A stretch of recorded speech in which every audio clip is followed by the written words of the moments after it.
just under a 500 record overall, and a 7th seed in the Eastern Conference. More media coverage than they've ever had. The most exciting brand of basketball in the entire league. A superstar in the making. Folks from ESPN to Fox, just about everybody's eating their words as he's tearing up the league. 15.8 points per game, 6 rebounds, and 6.3 assists in 29 minutes. 45, 38, and 80 splits, and the momentum to form a playoff berth. 35 games into the season, do we even need to ask what LaMelo has brought to the Hornets franchise? From obscurity to relevance.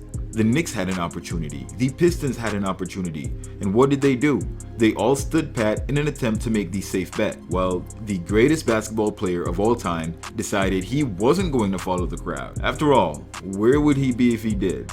I guarantee you that he wouldn't be where he is today. Michael Jordan drafted LaMelo Ball when 2 other GMs passed and no one else showed up at the door to give the young star a shot at changing their franchise.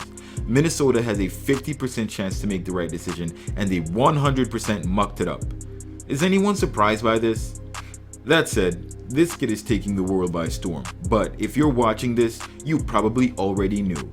That being said, MJ the GOAT had some things to say today about his star player, and if you didn't know before, you're about to find out exactly what he thinks of LaMelo Ball. So without further ado, let's get to it. LaMelo Ball has been making crazy waves before coming to the league, amassing followers and haters on every single social media platform. Growing up in a family that was constantly in the spotlight, he kind of got used to it and learned to tune out the noise. Let me make it clear that none of these GMs believed in him. Not one. However, Mitch Kupchak from the Hornets bucked the trend and went to go see LaMelo for himself. He wanted to see just how good this kid was and how he's able to put up these ungodly numbers he did in the JBA, the Euro Tour, before finally playing in a so-called structured league in the NBL. Lucky for Mitch, he saw the rookie continue to impress against the best defender in the NBL, sealing his fate to never fall past that 3rd pick in the draft. Most of us knew LaMelo was a number 1 pick in the draft. It was very obvious. Many GMs, however, overthought the process and really showed that their evaluations don't hold any water. If you need a player to go into a particular system to see just how good he is, and I don't mean whether the kid's a 1st or 2nd pick, I mean they had LaMelo in the 2nd round in some mock drafts. Mike Schmitz of ESPN and a couple of guys from CBS were the only ones that realized LaMelo was well ahead of the rest of this draft class. So if you needed to see him in the NCAA perform to really see how good he was, and you couldn't see that from the other games he's played in, well, too bad. Here's what some folks had to say about LaMelo Ball before being drafted into the league. It might have been Hollinger, where he can do what Rubio does in the full court, but not in the half court, which I agree with, and doesn't defend. So it works both ways. Again, I'm not saying don't draft the guy, although as I wrote, I wouldn't take him in the lottery unless he agreed to spend a year in the G League and understood with the signing a contract with me that the first time his dad challenges anyone in our franchise, we're trading you immediately. That fella with the volcano takes is David Thorpe. In his defense though, he had this to say: I didn't love Halliburton either, and he's been great too. So you defend yourself by saying, well, you were not really that good of a scout to begin with. Gotcha. Shout out to my guy Mike the Johnson, aka Meat, for exposing these hot takes. So if you listen to these guys and pay them for their basketball expertise, well, now you see what you've been getting all these years. The difference between myself and these guys is my MO is never to hate on a player, let alone a kid trying to follow his dreams. No matter what it looks like on the outside, there's always more to the story. You don't know what these young people are going through and what it takes to get them to where they are. If you're a hater, just admit it, instead of having all the people that follow you sounding like idiots because they thought you were an expert. Just say you had no idea what you were talking about, or have a disclaimer that says you could be this wrong and use this particular case as an example. A lot of these people with those fire takes are now doing an apology tour. Jeff Goodman from ESPN, he was the main instigator that started all this. He was shunned by the ball camp because he wanted a good story and used the family for his own selfish gain. When they told him they didn't want to work with him anymore, he badmouthed them even more and was determined to bring down the Ball family. So much so, ESPN banned LeVar Ball with the lame excuse that he made a pass at Molly. So despite all the hate on social media leading up to the draft, it's probably no surprise the local media for the team that drafted him didn't even want LaMelo. Rick Bonnell of the Charlotte Observer, as well as a couple of others, wrote articles chastising the front office and Michael Jordan for giving his blessing on the pick. I won't even name the rest of the names because I'm not giving these guys all shoutouts. While some may look at it as he didn't have any other options with the third pick, Michael Jordan put his entire franchise on the fact that Melo was going to be good. No other team even approached the Hornets to give them an offer for the third pick. The first pick going to Minnesota was obvious. Wiseman clearly wasn't going to go there either, so there was a reasonable chance you could get that pick. We can also argue that those teams all passed over Halliburton as well, and you would be right. Yes, they did. They passed over a great point guard in Halliburton, but that's for a different video.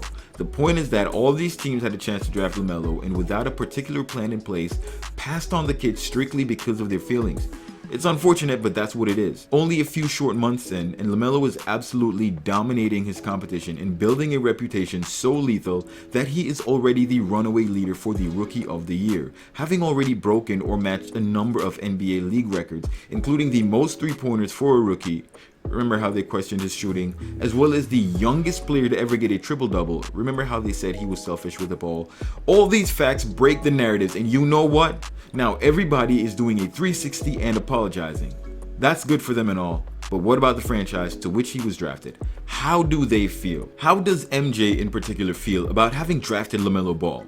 In his own words, Michael Jordan says, "I think Melo has adjusted to the NBA game better than any of us ever thought this early in his career. He has exceeded our expectations for this season.